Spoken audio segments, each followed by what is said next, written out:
Hello everyone. Now in this video we will learn the poem of lesson number 6. Let's find out. William Wordsworth was an English romantic poet who with Samuel Taylor Coleridge helped to launch the romantic age in English literature with their joint publication Lyrical Ballads. Is the poet who wrote the poem that we are going to study. Okay, Wordsworth's magnum opus is generally considered to be the Prelude, a semi-autobiographical poem, means it was based on his own experiences, his life of his early years that he revised and expanded a number of times. He kept on rewriting it. It was posthumously titled and published by his wife in the year of his death, before which it was generally known as the Poem of Coleridge. Now, what is posthumously? Means after his death. Wordsworth was a poet laureate from 1843 until his death from lunacy on 23rd April 1850. I Wandered Lonely as a Cloud is the name of the poem that we are going to study. It's a lyric poem by William Wordsworth. It is Wordsworth's best known work. The poem was inspired by an event on 15th April 1802 in which Wordsworth and his sister Dorothy came across a long belt of daffodils. As you can see in the pictures, the long belt of daffodils means that till where your eyes can look, you will find the same flower. Now you imagine a sight where everywhere, wherever you look, the same colored flowers are there. Wouldn't it be majestic? Yes, it would be. Now, in Maharashtra, a place named Kaspathar has this site. The valley is filled of flowers for some time in the year. Okay, now I wandered lonely as a cloud. What's the poem is all about? First we will read it and then we will discuss.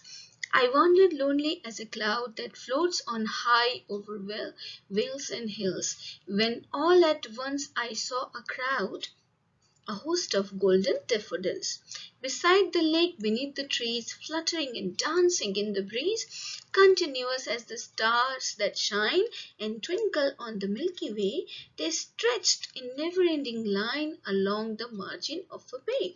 10,000 saw I at glance, tossing their heads in sprightly dance. The waves beside them danced, but they outdid the sparkling waves in glee. A poet could not but be gay in such a jocund company. I gazed and gazed, but little thought what wealth the show to me had brought, for often when on my couch I lie, in vacant or in pensive mood, they flash upon the inward eye, which is the bliss of solitude. And then my heart with pleasure fills and dances with the daffodils. Okay, now we start with the meaning.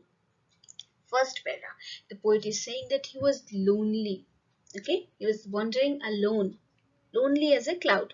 Actually, he was with his sister, but what he means to say it that what he means to say is that he was there just wandering around, okay, alone, not with much company.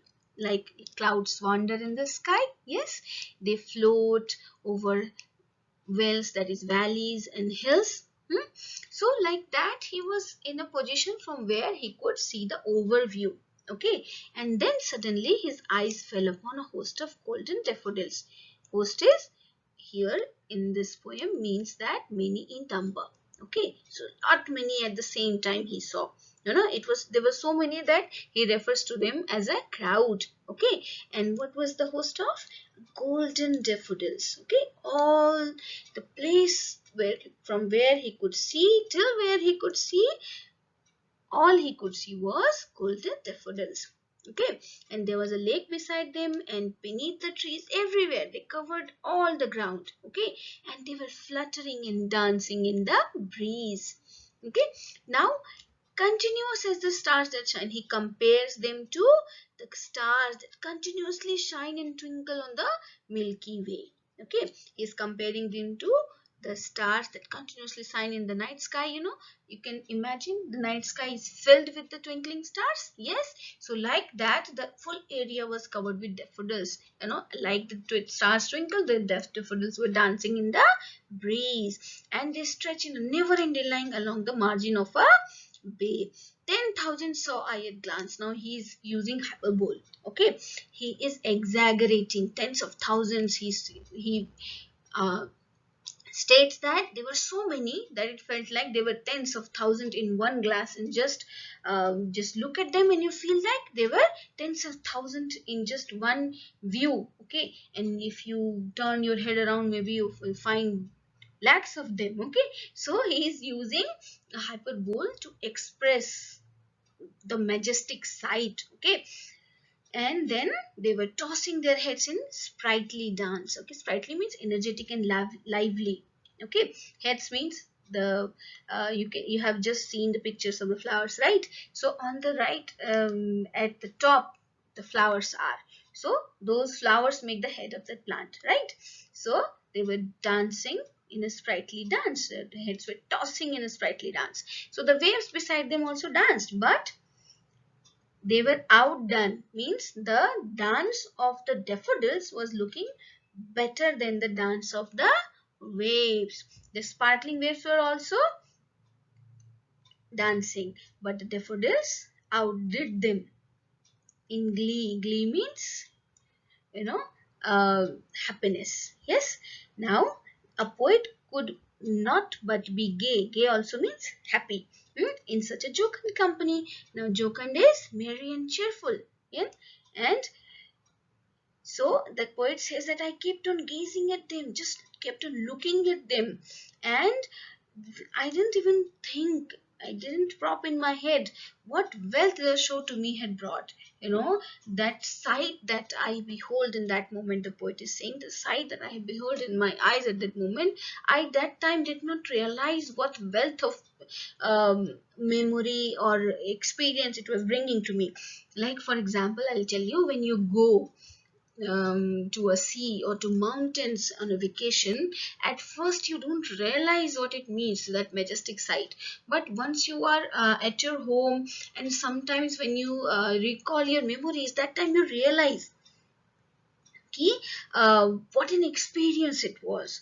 The same feeling the poet is having while writing this poem. Okay, now for often, OFT here is the full form is often.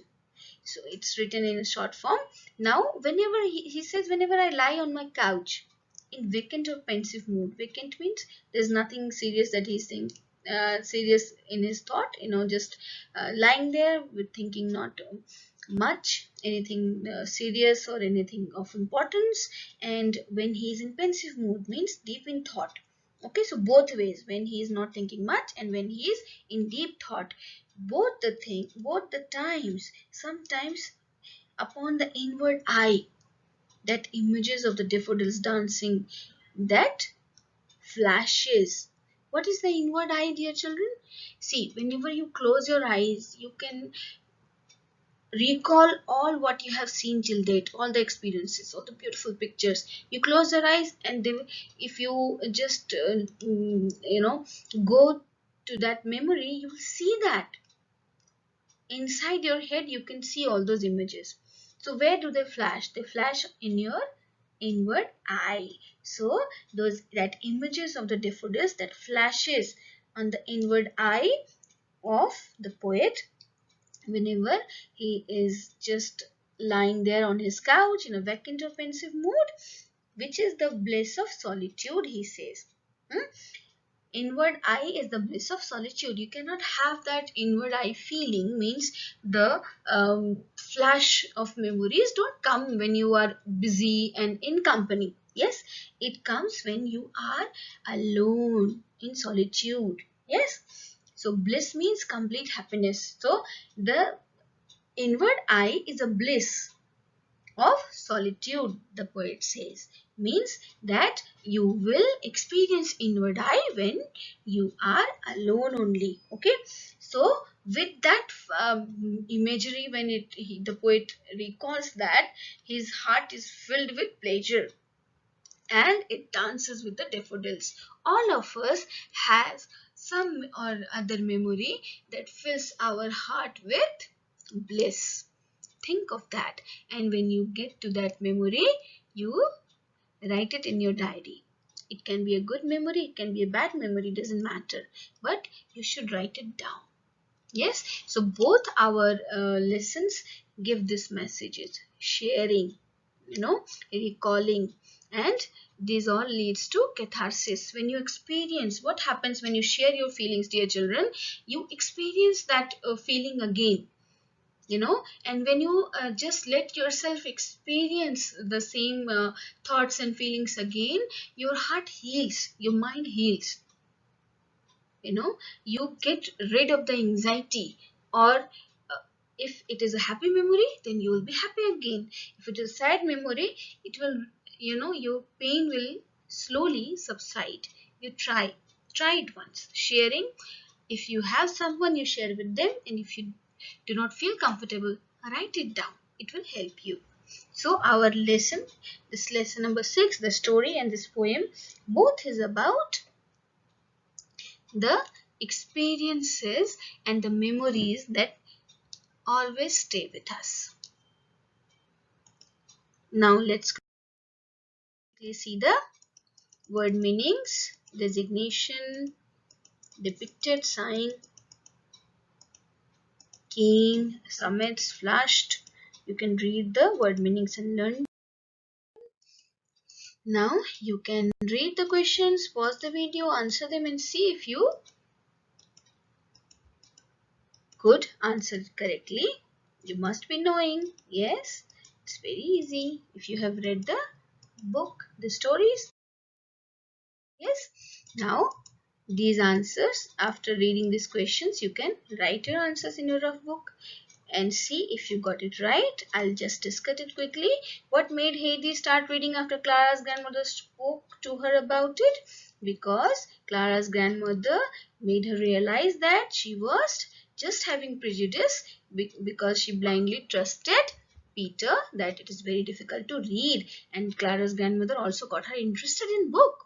Yes, and what shows that Clara's grandmother was kind to her? The fact that she wanted to get to the root of the problem. She was not judgmental, and she didn't even force her too much. She slowly coaxed everything out of her and helped her. That shows that she was kind of her.